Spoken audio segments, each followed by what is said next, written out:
One question in the last 3 months that have repeatedly been asked is, why did you leave UK without getting a settlement or a British passport? Because the reality is different from what people think. And if you're someone planning to move to UK, watch this video till the end because I'm going to break down everything, no sugarcoating, just the reality, the real talk. In this video, I'll be sharing the influencer truth, my journey, learnings, what's the biggest myth people have in studying abroad and settlement, student life reality, survival versus learning mode, how it transforms, experience level reality, either you're a fresher, starter, or an experienced person, how the job market is for you, and the how ATS system has taken over the job market reality in the UK, security clearance for jobs, why it is important, and visa sponsorship reality, and how the whole loop is there, and also how it makes a difference when you're traveling to UK on a student visa as a single person or with your family, and what would be the mental reality abroad, and the final message from me. So just stay tuned till the end if you're planning to move UK and you need to know this. But before we go ahead, I want to say something important. Today we consume so much content from social media like Instagram, YouTube, TikTok, and various social media platforms. Whether you have followers or not, you're influencing someone. So people watch you, people believe what you share. So this is to the influencers. So instead of creating content just for views, in this video I chose to share the truth because even if one person makes a better informed decisions after watching this, that's enough for me. From India to UK to UAE, what I have learned through this journey is global exposure don't just build careers, it builds people. So now I take more informed decisions, not the emotional ones. Before we jump in to further real talk, I would like to share my story. I moved to UK in 2022 to pursue MBA from University of Liverpool. Before that, while I was working in India, and I've got diverse experience of over 8 years in IT service management.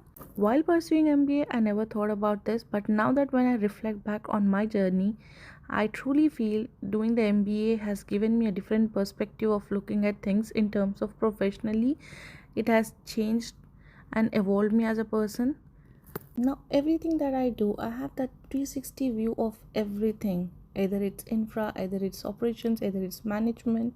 It has given me a complete exposure to how a business runs. Another thing that I've witnessed during my time in UK is that a lot of students they come to UK and they end up outsourcing assignments from outside, just trying to pass it. So instead of focusing on building skills, they're just collecting degrees. How is it going to help them in any way? At this point, if you still want to come to UK, I would say come with a mindset where you learn, grow, evolve, build skills that will last, create value wherever you go, and make your investment worth it. Instead of just collecting degrees, I would say rather focus on building skills. So, alright, now let's talk about the biggest misconception that people have. Like you go to UK on a student visa, get your post study work visa or a graduate visa after you complete your studies, which again you have to pay for it, and then get a sponsored job for a year or two, 5 years in the UK, apply for a British passport. That's not how things work. Student visa doesn't count towards your settlement. Your graduate visa or your PSW visa doesn't count towards your settlement. Only the skilled worker visa counts towards your settlement or other visas, not the student or a graduate visa. Student life reality. Many have asked me whether they can work abroad while on a student visa. Yes, of course they can work, but with certain limitations. Like while you're on a student visa, you're allowed to work 20 hours per week, that too if you have got your national insurance number, and which will also be taxed, whatever income you will be earning. Most of the students end up working is in either retail, hospitality, or warehouses. Or there are a lot of events that happens in UK, especially like racing or music concerts or any such events where they need food runners or stewards or for people for security, CCTV surveillance, These are the jobs students end up getting while they are on a student visa, at the same time paying taxes or whatever the money they earn. So as you see, this is the hourly pay breakdown which they might get. And basically a student have to go through a lot of things while being there. Their tuition fee in case they have taken the loans, pay their loans, rent, high cost of living, paying taxes for whatever the time they get to work. It's basically like trying to balance life between survival and growth, and most of the students they end up in the survival mode instead of growth. You might have seen a lot of people posting on Instagram, TikTok, or Facebook stating that they are making £100 per day while they are on a student visa, but they don't tell you the reality behind it. They are not working legally in UK. They are working in hand cash jobs or as delivery drivers taking license from someone else while on student visa, because when you're on a student visa you will not be getting a Uber or a Deliveroo Eats delivery license. So they take it from people who have got it and they pay monthly to them and they make the money while working long hours and everything, no time for themselves. Every day it's about managing, not growing. So it's more of a survival rather than spending their time on upskilling themselves or towards building a better future. They end up in survival mode just to survive or to manage their expenses. I'm not saying that it's wrong, but if you're spending like 15 to 30 lakhs for your master's degree coming abroad, what is it that at the cost of what? For survival or for self growth? Because when survival takes over, learning takes a backseat, and that's something people should think twice while taking decisions to move abroad. They need to come with a clear mindset that is it just their settlement route, or is it something they are investing to grow professionally in terms of career. Because you're not just risking your grades, you're risking your purpose towards your future goals. So if you're someone watching this video considering UK as an option to come study or do your masters or bachelor's, whatever degree you want to do, come with the mindset to study, grow, not just survive there, and have enough financial backup. Only then consider coming here. There's no point coming here and just barely surviving there. And here comes something that most people don't understand. Not every international students come with the same experience or background. So let's break that down. Some comes with 0 to 1 years of experience, some come with no experience, and someone like me comes with more than 8 years of experience. But the job market does not adjust easily, and if you have experience doesn't mean that you will be guaranteed a job, because even if you qualify you might not meet the salary threshold for the mid-senior roles, and this is how the system filters you. Even if you meet all the criteria, then they will come back with a loop saying that you do not have the specific industry experience. Like suppose if you have got all the skills needed to do a program management job or a project manager job, but then they will look for the sector or an industry background that you have a particular. Suppose if the job that you have applied is for aviation industry or for a retail industry or a food industry, they do not see the transferable skills that you've got. What they see is the sector background experience. And not to forget, if you see each of the applications that you apply, they will be asking you for your demographics, your age, responsibility, are you single, married, do you have dependents, do you have childcare. You're probably seeing these questions while applying, but this is not random. This is how the system filters the applications. And it's not just about the skills, it's about fitting into the system. Not everyone is aware that to secure a job, you need to have a security clearance here in UK. And now you might ask me, what is security clearance? So basically, it's a security background check done by the UK government to determine if you are trustworthy to work with sensitive information. And why it is required specifically in IT jobs: to protect national security, to safeguard their confidential data, either it's defense, critical infrastructure, or it could be any industry. Either you're having a PSW visa, skilled worker visa, or you're on a student visa, doesn't matter. Without having a security clearance, it is not possible to secure a job in IT or into any of these organizations where you will be dealing with sensitive information. Another important thing to know is you cannot be applying for security clearance yourself.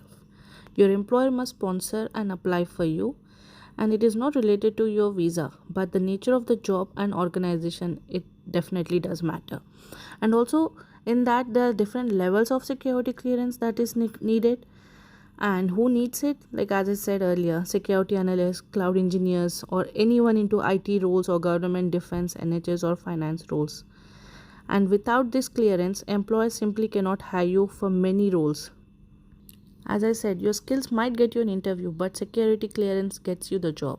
And we all have seen in the news like what the UK employment has been in the last 5 years. And this slide shows the figures of how the employment is declining day by day in UK, and what's the current employment ratio, and what's the unemployment rate in UK at the moment. And this is where most people don't even realize what's happening. Your CV is being rejected before a human even sees it. Hundreds of applications go into a system, and the system filters based on the keywords, titles, relevant experience, your demographics, and everything. And only a few profiles can make it through. So it's not about the skills, it's about matching the system, mirroring the language, what they are asking. And also, let's be very honest here. It's not about the talent or the skills, it's about the practicality, because who gets to choose and depends on who needs sponsorship and who doesn't. Because the one who needs a sponsorship would definitely have a visa cost, processing, delays, and everything. So the recruitment also look into all these aspects. So most of the times the decision is often based on the cost, not the talent or the skills. So it's basically like a loop. You need a job, you need sponsorship, and if you get sponsorship, you need to meet a certain criteria or a certain salary threshold set by the government, and not every employer will be having a dedicated salary threshold that the requirement is. And based on the current market trends, it's 41,700 is the basic salary threshold for you to convert your PSW visa into a skilled worker visa. And again, it depends based on different areas and sectors that you are employed into. And to be honest, most companies prefer candidates who don't need sponsorship so they can cut down on the cost. And that's the system. It's not that you get filtered out before a human sees it. If you break the loop, you get the job. So build skills, network smart, position yourself right if you still want to be finding a job in UK. And this is another important aspect. Your experience also depends on your situation also. If you go alone, you manage everything yourself, and if you go as a couple, one studies and one has to work. So when you're alone, you have your limited earning capacity, and you have the time to split between your study, part-time work, and other activities. But if you go as a couple, everything is a workload. What doesn't change is your tuition fees, rents and bills, your living costs, taxes, academic pressure, system, rules, same system but different realities. So you have to be mentally prepared and aware of all these situations before even considering. And this is something that no one talks about, which is the mental reality. Away from home, away from support system, no family, no friends, you handle everything alone, and your overthinking hits hard. What next? Did I make the right decision? And you're so drained emotionally and mentally that the pressure of money, future studies, expectations, did I even make the right decision of leaving the job, quitting everything back home, and moving abroad? When things don't go as planned, it can feel really overwhelming, but at the same time it's okay to not to be okay. Ask for help, take it one at a time, and this is a tough phase definitely, but it's just a phase, it will pass on. Understanding the UK market trends, challenges, and opportunities is also one of the main things that we need to look at. The emerging trends, which is skilled over qualifications, flexible and hybrid is the new norm, and the key challenges, skill shortages and talent mismatch, rising cost, regional gaps and sector instability, and there are hardly any opportunities there. And people, they move abroad and end up doing all the labor work there and getting paid hourly based, or they do in hand cash jobs. This is not what you have gone there for. You have gone there for a better life, not to struggle for the rest of your life. So if you're someone who is still interested in moving abroad, it can be UK, US, or any country of your choice, go ahead. It could be one of the best decisions you could have ever taken. Go abroad with your open eyes, not just the dreams. Make informed choices, not the impulsive ones. Be prepared, stay strong, stay smart, grow every day. Focus on learning, not just earning. Build real connections, not just the contacts. Invest in skills, not just your degrees. And be kind to yourself. The journey is tough, but so are you. The system may filter you, the ATS can filter you, but it can't define who you are. And my final message would be this is not about saying any country is bad, it's about understanding the system before entering it. Moving abroad could be a strategic decision. So instead of going unplanned and taking impulsive decisions, do the research, prepare, plan. It's not when you land you will be planning. It's before you land there you should be planning all of this. Do your financial planning, mental readiness, do your research. You're not being rejected, as I said. You're being filtered by a system that does not always see your value. So prepare smart, plan ahead, and your journey is worth it. You've got this.